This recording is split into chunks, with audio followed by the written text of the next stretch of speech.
World Elephant Day 2021 comes at a time when Sri Lanka's elephants are under unprecedented threat. We are losing about one elephant each day to the human-elephant conflict. Elephant habitat is being destroyed, often with political patronage, at a level that we have never seen in recent history.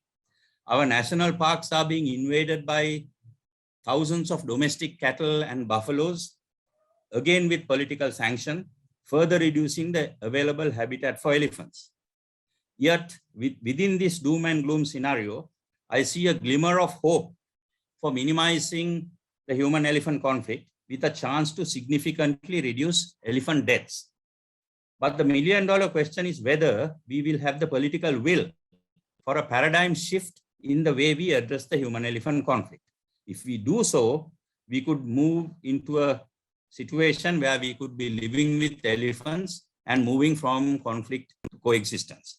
I have spoken to at on a couple of occasions at WNPS on the human-elephant conflict. So I'm trying to minimize repeating what I have said in the past. So I'm going to focus on the fundamental problem that I see as the cause for us not being able to address HEC effectively in this country. It's an issue of the conceptual model of HEC management in the country. The conceptual model for human-elephant conflict management in the country has been based on a master plan that was developed in 1949. And the crux of the entire plan is that elephants should be confined to protected areas, the green areas that I have shown in the figure on the right-hand side, and corridors, the blue areas are corridors connecting the other areas where you can drive elephants whenever development takes place into the protected areas. So this model of trying to confine elephants to protected areas, we have been trying to do through every government since 1949 for 70 years. The conceptual model has been the same, but we try to do minor modifications to this same model. So if we have been working on this for 70 years, continuously, it should result in some positives. So has it resulted in reducing HEC? When you look at the annual human deaths, if you take the last 10 years, it's a rapidly increasing trend that we see. Similarly with elephant deaths. So obviously what we are doing is not really helping to reduce human deaths or elephant deaths. So why have HEC mitigation plans failed? The whole problem is we have approached HEC mitigation from a human-centric approach. We have done what we think we want to be done. And we are the ones, the people think that elephants should be confined to DWC protected areas. But we have not spent any time trying to see whether the elephants' requirements are met within the protected area network. So elephant biology, elephant ranging patterns, and elephant behavior has been completely ignored in the last 70 years of the way we have been addressing the conflict. So if you are going to move forward successfully, these issues must be addressed and catered to if we are trying to mitigate the human-elephant conflict. Basically, what we are trying to do is take elephants in areas outside the protected area, like the red area I'm showing, and then transfer them into the green area, which are protected areas. While we do that, we have not really analyzed whether the protected areas have the carrying capacity to absorb all these elephants. What we didn't realize is that over the last 100 years or so, these forests have been intact and there have been elephants in these protected areas. So nature takes its course of trying to increase the carrying capacity of any species, including elephants in these protected areas, almost to the maximum of its carrying capacity. So now we are trying to drive additional elephants into these protected areas. That is why we seem to be having a problem. This is almost like trying to drive all elephants outside protected areas into wildlife protected areas is like trying to pour a jug of water into a glass that is already full. It just cannot be done. But unfortunately, we continue trying to do that. So how do we try to, you drive them, and how do we try to confine them within the protected area network? By erecting electric fences on the boundaries of the DWC protected areas. Already we have constructed 4,500 kilometers of fencing. That's several times around Sri Lanka, if you take the perimeter. So after constructing 4,500 kilometers of fencing, we still have failed. Why have we failed? Let's look at what surrounds Department of Wildlife Conservation protected areas. Wildlife protected areas, almost every single wildlife protected area is surrounded by Forest Department forests, or what we call OSFs, the other state forests. So as far as the elephant is concerned, it's the same ecology on either side of the fence. And elephants do not understand, relate to man-made administrative boundaries. Elephants relate to ecological boundaries. So we have a situation like this, where we have the same ecology on either side of the fence. So we have DWC elephants and Forest Department elephants. And over 60% of the fences that we have erected in the country are between forest and wildlife protected areas. So basically what we're trying to do is this. We're trying to erect the fence on the boundary of DWC protected areas without realizing that there are elephants already in Forest Department protected areas. And there is nothing stopping the elephants in the Forest Department protected areas from going out. And because of the electric fence on the wildlife boundary, these elephants cannot go into wildlife areas for resources. So they have to look elsewhere. So this type of fence on the administrative boundary of wildlife protected areas, which are surrounded by forest protected areas, is one way of ensuring that crop raiding takes place, because we are driving elephants to look for resources outside the forest areas because they can't get into the wildlife areas. So what are the lessons that we have learned? Protected areas are at or near its carrying capacity. Confining elephants to DWC protected areas is not possible. Erecting fences between DWC and Forest Department protected areas is unsuccessful because elephants travel on ecological boundaries. So a shift in the conceptual model for HEC mitigation. As long as we try to use the same conceptual model of trying to drive elephants into protected areas and fence them in, 70 years we have tried it, it has failed. If it has failed for 70 years, there's a pretty good chance it will fail in the future as well. But unfortunately, what are the lessons that have been learned by the government of Sri Lanka? The State Ministry of Wildlife currently proposes to construct an additional 1,500 kilometers of new fencing on the same model that we have been doing for the last 70 years. And since we started off with ministries with names as fencing and trenching, they obviously have to construct trenches. So they have plans to construct trenches along the electric fences in certain sections so that the elephants are not able to, even if they break the fence, go across the trench. Without realizing, trenches have been tried in Sri Lanka and other countries, and the general consensus is that they have failed. There's an occasional trench that has worked when the private sector, on the borders of Pelawata, there are a couple of trenches that work because the private sector maintains the trench. Here, the government digs the trench, the government has to maintain it. And we all know how well government maintains things. So trenches are going to fail. And we know that. Regardless, they're going ahead and doing it. In fact, the crowning glory of the state ministry is that after the BBC feature that there were elephants in the garbage dump in Ampare, they built trenches to prevent the elephants to go. Within a week, the elephants were back on the garbage dump. So that really shows the effectiveness of the trenches, but they are continuing to erect or construct trenches along the fence lines. Then they are looking at new fence designs, stronger fence designs, while still trying to confine elephants to DWC protected areas. Although scientific data shows that this is not possible. So when you know you can't keep elephants in protected areas, whether you have the strongest fence in the world. In fact, I briefly heard Supun talking about Koropatana. It's a very strong fence and still elephants escape from that. So it is almost impossible. So you have to change the conceptual model of trying to confine elephants into concern.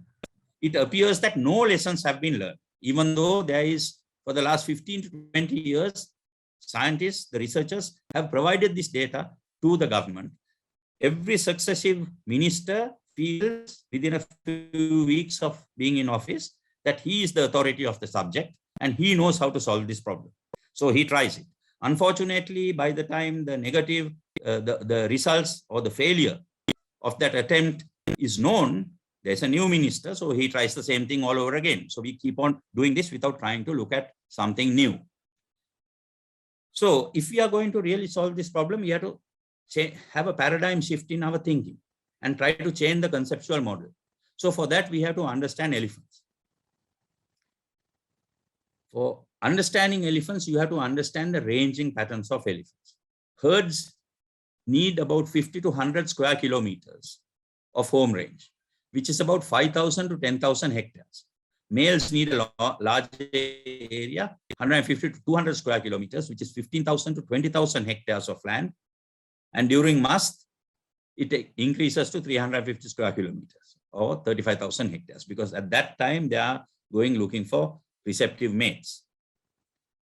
Then 20 years of research data, radio collaring data that has been collected by the Center for Conservation and Research, Dr. Prithviraj Fernando's organization, clearly shows that long distance migrations do not take place in Sri Lanka.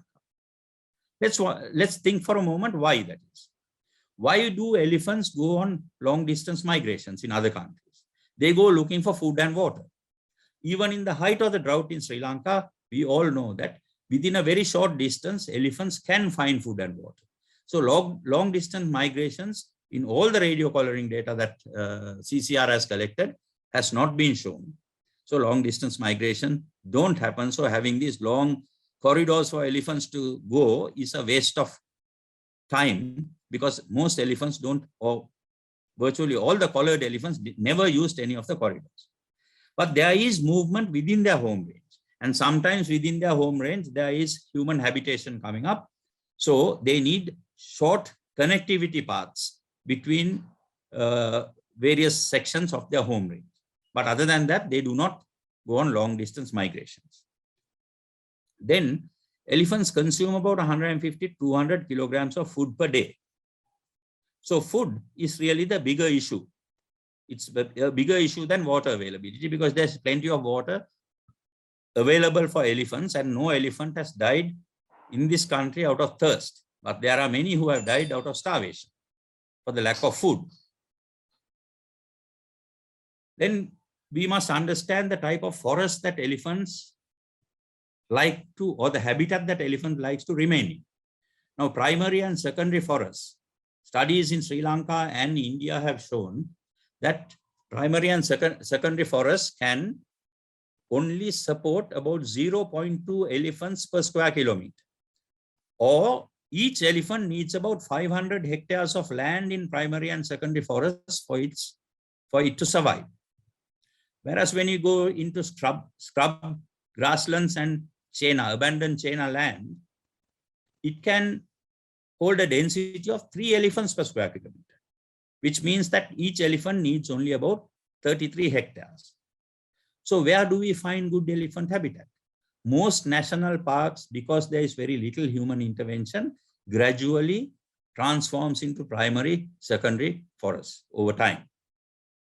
Whereas in certain forest department areas and outside where there is Chena agriculture, you get a lot of scrub and grasslands and Chena aftergrowth, which is ideal elephant habitat. So that's why a majority of the elephants range outside the wildlife protected areas. Now, primary and secondary forests look like this. It can support a very small density of elephants. That's why those of you who go to Wilpattu would realize that you see very few elephants in Wilpattu. Whereas the elephant density in scrub forest like this is pretty high. And this type of habitat you see in degraded forest. which is on the borders of forest department areas or within certain forest department protected areas and other state forests.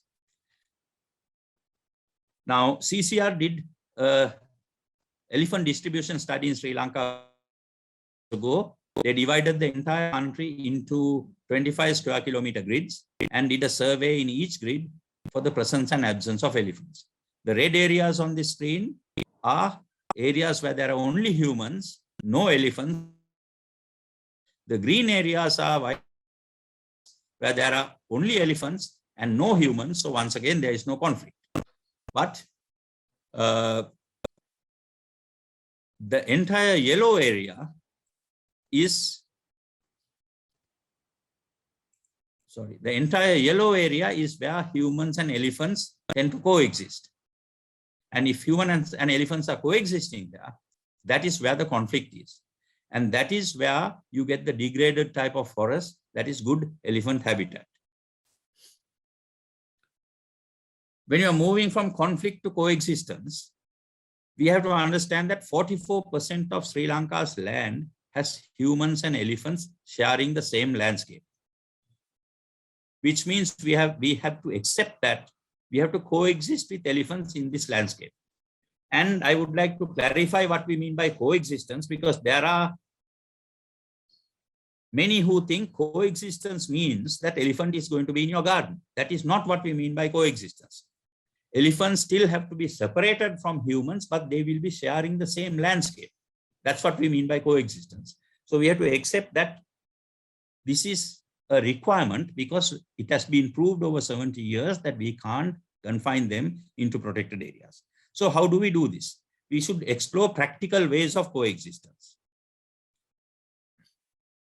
So let's look at some of the solutions.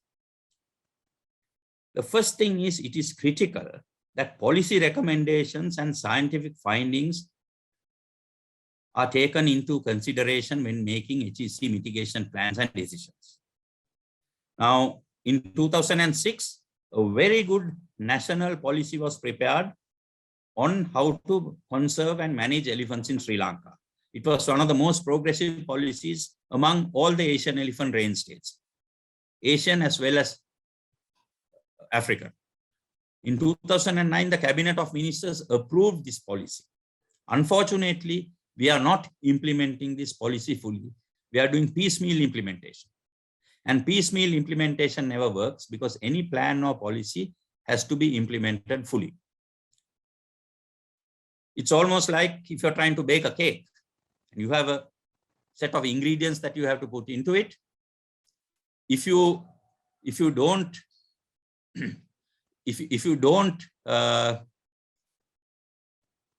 sorry, can you hear me? Yes, we can. Oh, okay. No, I was getting a signal saying my connection is unstable. Sorry. So if you're trying to bake a cake and there's a set of ingredients, if you pick and choose certain ingredients and try to bake a cake, you're not going to end up with a cake. It's the same when it comes to a policy or action plan. The entire policy and the action plan has to be implemented in total. You cannot pick and choose what you want to do. That is what we have been doing. The second thing is, elephants should not be driven out of forest department protected areas or other state forests. They have every right to remain within these forest reserves because human activity is not legally permitted within these protected areas. With political sanction, it happens illegally, but it's not legally protected. But in order to facilitate an illegal activity, political pressure is put on wildlife department to drive elephants out of forest protected areas and other state forests. And the current government's decision to give out other state forests is a very dangerous thing because you have to study each forest patch and figure out whether it is useful for elephant connectivity. If not, you will give it out for development and elephants will go and raid the crops. So you're creating more conflict than reducing conflict. So other state forests just being given out to divisional secretaries to hand it out to any developer is a disaster, and we will pay the price for it. Unfortunately, not only us, the elephants will pay the price for it over the years to come.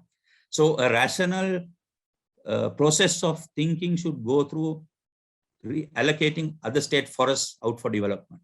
Areas that are needed by elephants for connectivity should not be given out. And this is where I come to the next point. Politicians should not interfere in the implementation of science-based HEC mitigation plans. It is because of the interference that we have been unable to address this conflict effectively all these years.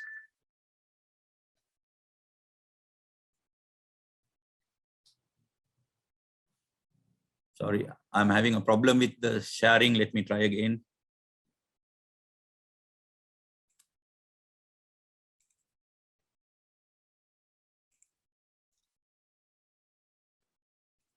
Okay.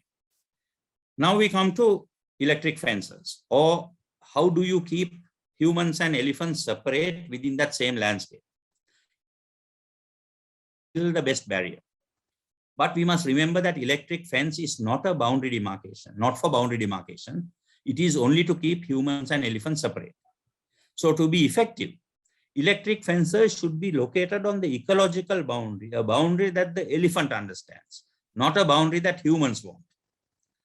All existing fences that are between forest and wildlife or between wildlife and other state forests have to be removed and relocated to the ecological boundary.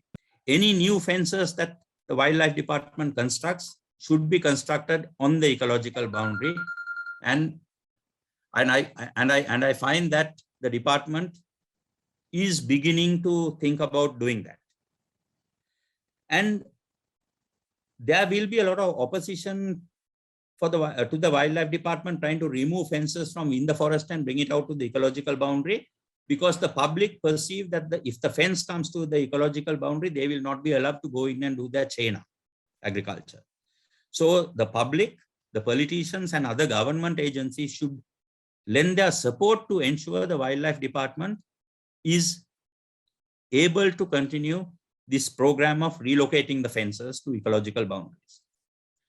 Basically, what I'm suggesting, or what we are suggesting, is this. Instead of having the fence on the DWC boundary, we relocate the fence to the boundary of development. That boundary could be forest department land, other state forests, or Mahaveli Authority forest, or even private forests, because it is only to keep humans and elephants separate. So it should be relocated to the boundary where there is development. And there are certain parts of the country like the Northwestern province, North Central province, the Eastern province, where there is areas of fragmented forests. These fragmented forest patches are too small to support elephant populations. So then trying to put fences on the ecological boundary of these fragmented forests doesn't make any sense, because I showed you earlier in slides the amount of area that elephants need as their home range. So in situations like that, and in situations with, even when there is adequate contiguous forest, but with very high HEC, and elephants are used to breaking fences, then we need to protect what needs to be protected. Forests don't need to be protected, and fences are not to protect elephants. Fences are to protect humans. Fences are to protect housing. Fences are to protect crops. So should you be erecting the fence in the middle of the forest, or should you be erecting the fence around a village or around agriculture? So this is being proposed through experiments and pilot projects done by CCR, that community-based village fences and seasonal agricultural fences are the way to go. Community-based village fences are permanent fences surrounding the village. And this is done, the fence location is discussed and agreed with the community. The community plays a role in erecting the fences. The community contributes a certain amount, a nominal fund towards the fence. And that is very critical, because that brings in ownership. Without ownership, the community generally expects the government to handle everything. This way, the community feels the fence is theirs and they start looking after the fence. And the fence should be close enough that from the peripheral houses, when you flash your torch, you should be able to see the fence. So that if an elephant comes to the fence, the elephant hears human activity just on the other side of the fence. And elephants are risk averse. When they hear that, the tendency for them to want to break the fence is very little. So that needs to be done, and the community maintains these fences. And by maintaining the fences, you take the burden away of maintenance away from the government and hand it over to the community. Obviously, the community will look after the fence that protects them directly better than a government would. And if the fence is going behind somebody's house and the fence is broken, or the fence is overgrown, or the vegetation is overgrown and the fence is being earthed, that person is not going to wait for the wildlife department or any other department to come and fix it. They will do it themselves because their house is directly vulnerable if they don't do that. So getting the community involved in maintenance is also a very good thing. And today there are about 70 villages that are protected by these community-based village fences. Some have been going on for over 10 years. Some CCR fences have been going on for over 10 years. And most of these fences are supported by CCR, but now also the Department of Wildlife Conservation and a World Bank funded project ESCAM are both supporting the expansion of this permanent community-based village fencing program. Similarly, we have to protect agriculture because elephants are killed purely when they come to raid crops. So if we can protect the crop for the farmer, you can immediately ensure that there will be a reduction in elephants being shot or poisoned. So once again, CCR has piloted this model of what they call seasonal agricultural fencing, where once again, the farmer organization is involved. The farmer organization pays a nominal amount for ownership of the fence, and they are trained by CCR and they construct the fence. And these are temporary fences. And during the cultivation season, the paddy field, the paddy tract, not each paddy field, but the entire paddy tract is surrounded by these fences. And the people still have to protect the fences because you can't just forget about it and go home. But during the grain ripening period is the time the elephants come. At that time, they have to take in turns and protect the periphery of the fences, which is much less energy and time intensive than each one trying to protect their own paddy field. And once the paddy crop is harvested, the farmer organization removes the fence and takes it back home until the next cultivation season. The reason being, if you make it a permanent fence, and once the farmers are no longer in the field, the elephants come to eat the crop residue, and you're training them to break fences. So once the fence is removed, the farmers have no problem if the elephants come to eat the crop residue. And in fact, this gives a very good coexistence system where the farmer protects its crop with the fence, and once removing the fence, allows the elephants to come and consume the crop residue. In certain areas where these fields are on the tourism route, there is a good chance of tourism potential for in these paddy fields, because the fence for a 2 to 3 week period, it's almost guaranteed every evening that you start seeing elephants coming there.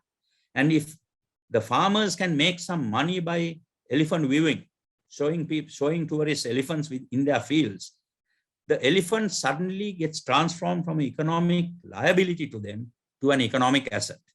And nobody wants to harm or kill an economic asset to it.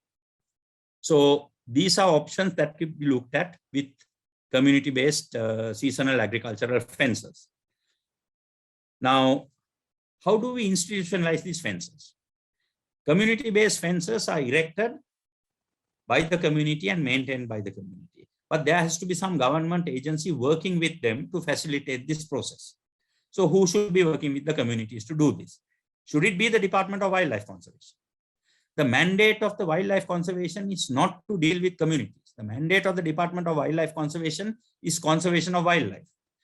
So while the Wildlife Conservation Department should be involved in fences, non-community based fences on the ecological boundaries, we feel that the Wildlife Conservation Department should not get involved in community fences. There are agencies responsible for communities. There are agencies responsible for crops. And if these fences are protecting communities and protecting crops, those agencies should get involved with the communities in this. So for community-based village fences, the divisional secretariat system with the Grama Niladhari and all should get involved. they are the ones who should be facilitating this process.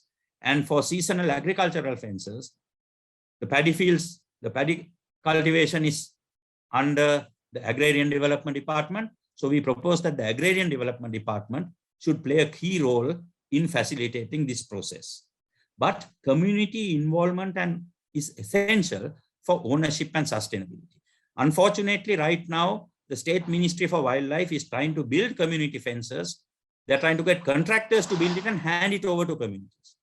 That has been tried and it has failed because the community don't have ownership because they were never involved. Even with examples like that, the ministry is still trying to do that. And that is one way of making sure that public money is going to be wasted because it will fail. So we are still urging the ministry to please take the community approach. Even though it takes more time, it is essential for ownership and for sustainability. Because these community fences where community took ownership for it, done by CCR, have been operating for 10 years and 10 years very successfully. So I think there is a good model there. Now, let me quickly look at some of the responsibilities that humans have to. If you're going to coexist with elephants, humans have to be more responsible. Many human deaths even today can be avoided. Many of these deaths are alcohol-related irresponsibility of people. They get drunk and go out in the night. They are dead drunk. They see an elephant. They have Dutch courage. They challenge the elephant, get themselves killed. So you can't blame the elephant for that. You have to blame the people for it. Then there are others who are walking in the forest at night to retrieve the cattle that they have let out to graze. And they should do that when there is daylight so that they don't come into contact with elephants, or the contact with elephants is minimal. So sometimes they come into contact with elephants and get themselves killed. Poachers get themselves killed. So these are all avoidable ways of people getting killed. I'm not saying that elephants don't kill innocent people as well. They do. But a majority of the deaths can be avoided if people are more aware and they are much more responsible. So they have to be careful and be aware when dealing with elephants. In fact, there are Purana Gamas and the Adivasi communities who for generations have been living with elephants, and they actually have very little or no problems with elephants. It is largely relocated communities from the 50s, 60s, 70s, and 80s due to large-scale irrigation agriculture projects. Government resettled communities from different parts of the island. It is those communities, even though they have been living with elephants for about 50 years, who still have the biggest HEC problems. So awareness is something very, very important. Unfortunately, government focuses very little on creating awareness among communities. That is something very, very important.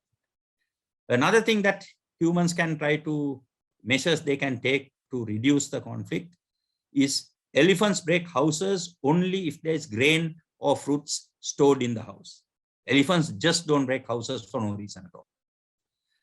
So if you're storing grain in houses, there is a tendency of the elephants coming into your village and trying to break your house. Hopefully with the village fence that will be prevented. But if we think historically, the village houses used to have a thing called the V-bissa, where they stored their grain. That was not inside the house, that was outside. Why was it outside? Most likely it was so that even if there's wildlife incursions, the house doesn't get damaged. Then there is an option for having communal grain storage, one building in the middle of the village where everybody comes and puts their grain. In some countries, this is working quite successfully. We tried a model in Sri Lanka in the Hambantota district through a World Bank project in about 2004, 2005, around that time. Unfortunately, our communities don't trust each other to go and store grain in a communal storage. So that is a social problem that we should be able to deal with, rather than rejecting the whole concept of community grain storage. And finally, I am not a historian or know too much about history, but a friend of mine who is who indulges a lot in Sri Lankan history told me, when I was telling him about the village fence and paddy field fence concept, that in ancient Sri Lanka, there was a thing called the Kotu Wata around villages, where they used to have a live fence to prevent wildlife from coming in. So what we are trying to do now is to go back to what we were doing centuries ago, because that seems to be the only thing that will survive or that will work. So I know that you all have discussed a little bit of the mitigation plan, so I won't get too much into it. Like I said, in 2009, the cabinet approved a national policy. The president appointed a presidential committee to prepare a HEC mitigation action plan in August 2020. It was a multi-stakeholder committee chaired by Dr. Prithviraj Fernando. I was a member of the committee. We prepared a very good action plan. And I have worked with HEC issues in almost all the Asian elephant countries, as well as some of the African countries when I was in the World Bank. Such a good policy action plan I have not seen one. So it's an excellent action plan. We had a discussion with the president on the 19th of December, 2020. For 2.5 hours, the action plan was presented to him, discussed with him. And there was some ministers, wildlife minister, cabinet minister, state minister, secretaries, other agencies present.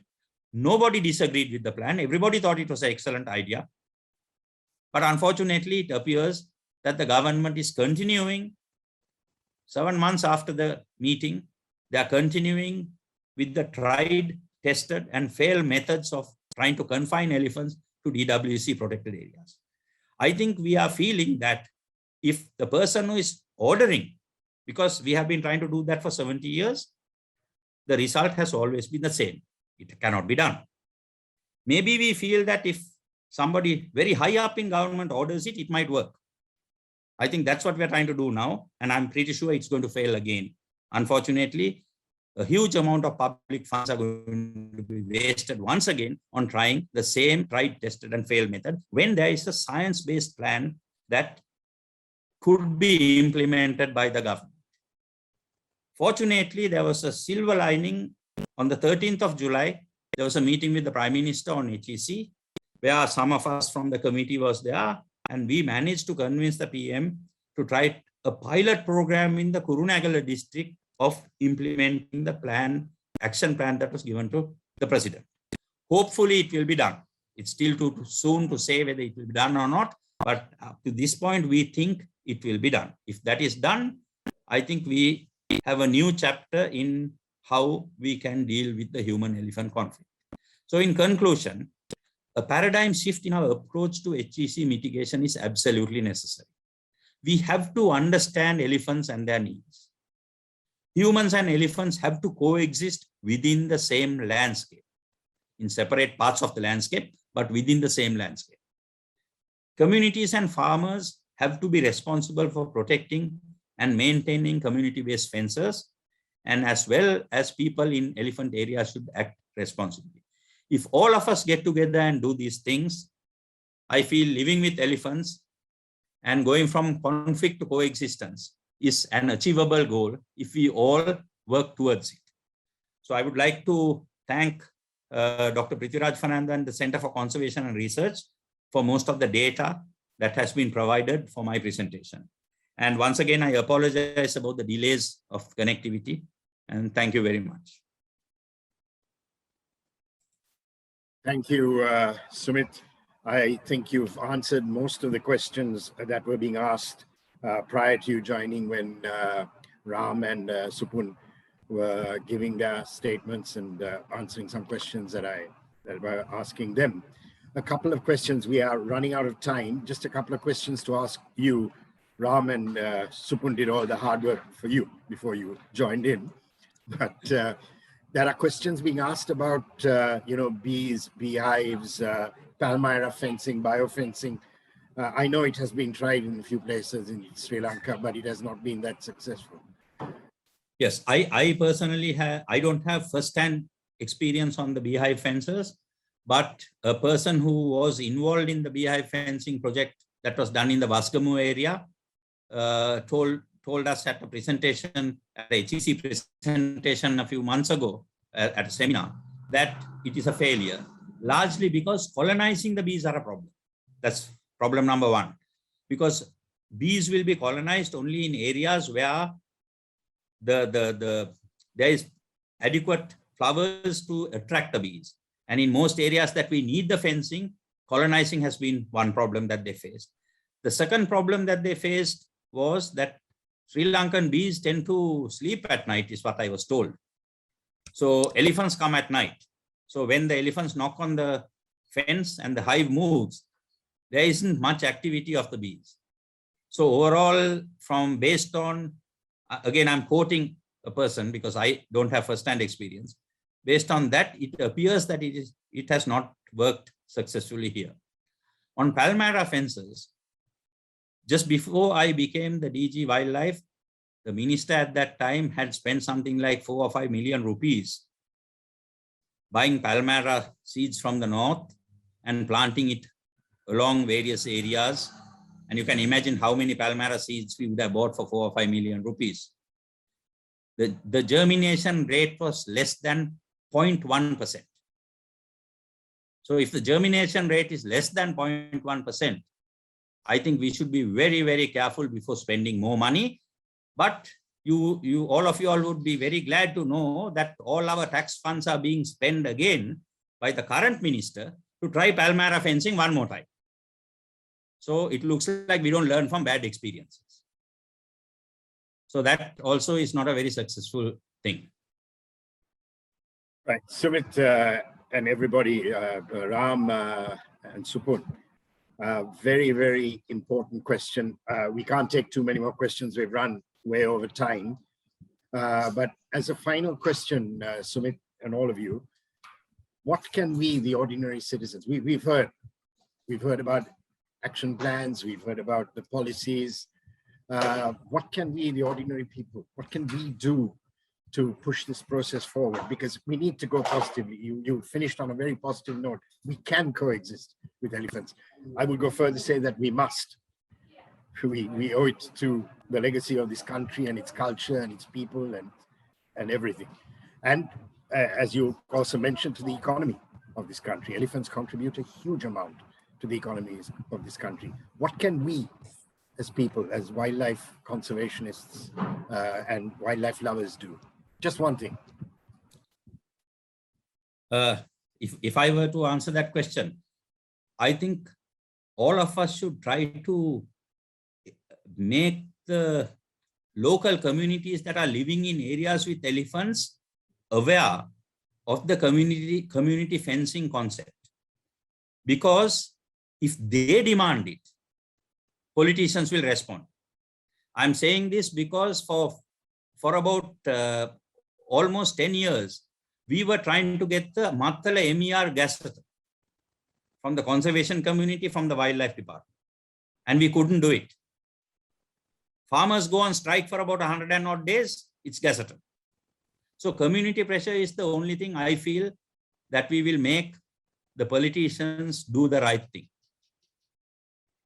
And I think we saw that in action down in Hambantota for the gazetting of the MER. It finally took the local community to take to the street to stop that happening. Or sorry, to make that happen, because now I believe the MER is gazetted. Is that right, Sumit? Yes, it is gazetted, except the guidelines on how to operate and manage the MER is still not, has not yet been issued. I think the wildlife department is working on it, because gazetting it alone is not going to solve the problem. You have to manage the elephants in the MER, and that needs to be done. So Ram, any ideas what ordinary people can do on top of that? Yeah, surely. So as Mr. Sumit Kliptia was saying, we already have a good range of elephants within Sri Lanka. And as a communal species, if we could able to understand them, and if we are avoiding most of the scenarios where the human deaths are occurring, because the human elephant conflict will start at the point when the human is actually get died or injured most times, rather than the economical aspect. Because if we are avoiding most of the times, as Dr. Smith Kliptia was saying, we can avoid most of the human injuries or deaths, and it can drastically reduce the human elephant conflict. Because it's our responsibility to save our elephants, and it's our responsibility to be coexist with them. So we have to know, we have to omit those situations, and we have to follow save our elephants in mind. Understand?